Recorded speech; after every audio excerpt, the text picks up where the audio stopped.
নমস্কার, সবাই কেমন আছো? অনুজ লাইফস্টাইলের নতুন একটা ভিডিওতে তোমাদের সবাইকে স্বাগত জানাই। আজকে ছাদে গাছে জল দিতে গিয়ে হঠাৎ আকাশটা দেখলাম, এত ভালো লাগছে। ভাবলাম চলো ছাদের গাছগুলোর একটা ভিডিও করে নিই। এত সুন্দর ফুলে ভরে রয়েছে। এই দেখো, এই আগে যে তোমাদের দেখিয়েছিলাম কাগজ ফুল গাছটা, এখন তো ঠান্ডা পড়ে গেছে, এত সুন্দর ফুলগুলো হয়েছে থোকা থোকা, মানে এত ভালো লাগছে দেখতে। পুরো ছাদ জুড়ে যেন তার সৌন্দর্যতা যেন ছড়িয়ে পড়ছে। দুটো পাশাপাশি কাগজ ফুলের গাছ, এটাতে যেমন দেখো এগুলো ছোট ছোট হয়ে রয়েছে, এগুলো যখন বড় হবে তখন ওই থোকা থোকা ফুলগুলোর মতো দেখতে হয়ে যাবে। এখন ঠান্ডা পড়ে গেছে, মানে এখন হচ্ছে বিভিন্ন রকমের ফুলের সিজন আর কি, যত রকমের গাছ বসানো যায় আর কি। গোলাপ গাছগুলো তো এর আগের একটা শর্ট ভিডিওতে তোমাদের দেখিয়েছিলাম যে গোলাপ ফুলগুলো কীরকম ছিল গাছগুলো, সেখান থেকে গাছটা হয়ে কি সুন্দর হলুদ গোলাপ এগুলো হয়েছে। হলুদ গোলাপে এটা সেই যে হয়েছিল তারপরে এটা হচ্ছে একটা নয়নতারা গাছ। এটা লাল কালার হয়, লাল নয় পিঙ্ক কালার। এই গাছটা দেখো কত ঝাড় ছিল, গাছটা একটু নষ্ট হয়ে গেছে। এখন মনে হয় না শীতে এটা হবে বলে, রঙ্গন ফুলের গাছটা।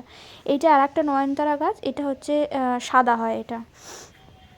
এই ফুল গাছটা বসিয়েছি, এবার আমি এই ফুলটার নামটা না ঠিক জানি না। এই ফুলটা দেখো দেখতে ঠিক এরকম, এখন বেলা হয়ে গেছে বলে ফুলটা একটু মুড়ে গেছে। এই যে কুড়িগুলো ফুটে রয়েছে, বেশ অনেকটা না মাইকের মতো দেখতে হয়। আর গাছটার গোড়াটা এত মোটা, মানে কি সুন্দর লাগে গাছটা দেখতে। আর এই যে চন্দ্রমল্লিকা গাছটার অবস্থাটা দেখছো কী অবস্থা, সব ডালগুলো সব শুকিয়ে গেছে। কিন্তু এই যে ঝুলে রয়েছে এই গাছের এই যে ডালগুলো, এগুলো তো সবুজ সবুজ হয়ে রয়েছে, পাতাগুলো একদম কুঁড়িতে ভরে গেছে পুরো। মানে এই যে দেখো ছোটো ছোটো ছোটো কুঁড়িগুলো একটু বড় হলেই তারপরে ফুল হবে, একদম কুঁড়িতে পুরো গাছটা ভরে গেছে।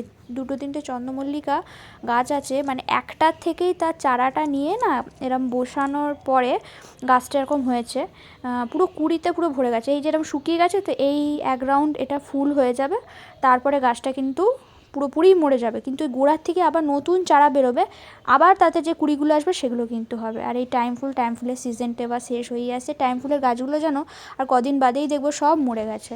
এই একটা দুটো করে ফুল ফুটছে, কোথায় সাদা কোথায় গোলাপি, কোথায় সব রকম কালার মিশিয়ে। এই যে এই একটা চন্দ্রমল্লিকা গাছটা দেখো গোড়ার থেকে পুরোপুরি যেন শুকিয়ে গেছে, কিন্তু ডগাটাতে পুরো সবুজ হয়ে আছে পাতাগুলো, ডান্ডাটা কিন্তু শুকিয়েই গেছে, পাতাগুলো সবুজ, আর পাতার ফাঁকে ফাঁকে হচ্ছে কুঁড়িতে পুরো ভর্তি। আমার কাছে লাল চন্দ্রমল্লিকাটাই আছে, একটা চারা নার্সারি থেকে এনেছিলাম, সেইখান থেকে দেখছি না ডগার মধ্যে এরকম তোমার গোড়াগুলো হয়ে রয়েছে। ভেঙে বসিয়ে এটবে ওটবে, এগুলো অবশ্য বাবাই করেছে। দেখছো লাল, এটা আবার মনে হচ্ছে ফুটে যাবে কদিনের মধ্যে। তো সেখান থেকে বসিয়ে বসিয়ে এতগুলো, এই যে গাছটা দেখছো এইটাই হচ্ছে মেন গাছ, এখান থেকে ওই দুটো বসানো হয়েছে। আর এইটা আর একটা কাগজ ফুলের গাছ, এইটাতে না সেরম একটা কাগজ ফুল হয় না জানো, ওই যে গোলাপি কালার পেছনে সেরম একটা হয়ই না, অল্প অল্প হয়। আর বেলফুল গাছের তো ফুলের সিজন শেষই হয়ে এলো, বেলফুল আর হয়তো হবে না। এই এই এই বেলফুল গাছটা থেকে এই সামনে যেটা দেখছো এই বেলফুলটা বসানো যায়। এই যে তোমার কাগজ ফুলের গাছটা এই একটা করেই ফুল হয়, ব্যাস আবার কতদিন বাদে একটা হবে। এইটা একটা লঙ্কা জবা গাছ, যেটা আমাদের নিচ থেকে ওপরে এত বেড়ে গেছে, গাছটাকে ছাদে ওই জন্য টেনে বেঁধে ফেলা হয়েছে। নিত্যদিনের পুজোতে ফুল নেওয়ার জন্য এখান থেকেই তুলে নেওয়া হয়, লাল লঙ্কা জবা। এছাড়া আমাদের বাড়িতে কিন্তু জবা ফুলেরও গাছ রয়েছে, সেটা জানো অনেক বহু বছর পুরানো, সেটা আমার ঠাকমা বসিয়েছিল। সেই গাছটা এখনও রয়েছে, মানে বহু বছর, প্রায় 20-25 বছর তো হবেই, আর বেশি তো কম নয়। এই জবা ফুলের গাছটা মাঝে মাঝে কীরকম একটা পোকা হয়, সেটাতে মরে যায়, আবার হয় বর্ষাতে। আর এই যে কটা গাঁদা চারা বসিয়েছি আমরা, এই ছোটো ছোটো গাঁদা চারাগুলো আমাদের এখানে একটা হাট বসে, সেখান থেকে কিনে আনা হয়েছে গাঁদা চারাগুলোকে। দুদিন এগুলোকে বসানোর পরেই জল দিয়ে সকালবেলা তারপর এগুলোতে ছাওয়াতে রেখে দিচ্ছিলাম, আর সন্ধেবেলা বের করে দিয়েছিলাম, বিকেলবেলার দিক করে বের করে দিয়েছিলাম। দুদিন করেছি, আজকে মনে হয় না আর তুলতে লাগবে বলে।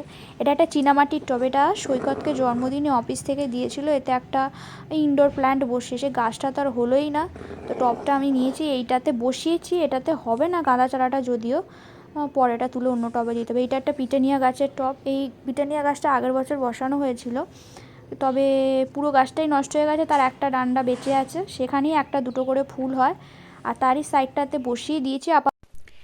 তো আজকের মতো ভিডিওটা এইটুকুনি। যদি ভালো লেগে থাকে অবশ্যই ভিডিওটা একটা লাইক করো, আর আমার ছাদ বাগানটা কেমন লাগলো অবশ্যই কমেন্টে জানিও। অনেকটা পরিষ্কারের দরকার আছে আসলে, সেরকম একটা ওটার পরিচর্যা করা হয় না সময়ের অভাবে, তবু যতটা করা সম্ভব চেষ্টা করি। তো আশা করছি তোমাদের ভালো লেগেছে। যদি ভালো লেগে থাকে তো অবশ্যই লাইক করো, আর দেখা হবে পরবর্তী কোনো একটা ভিডিওতে। ততক্ষণের জন্য ভালো থেকো, সুস্থ থেকো, টাটা।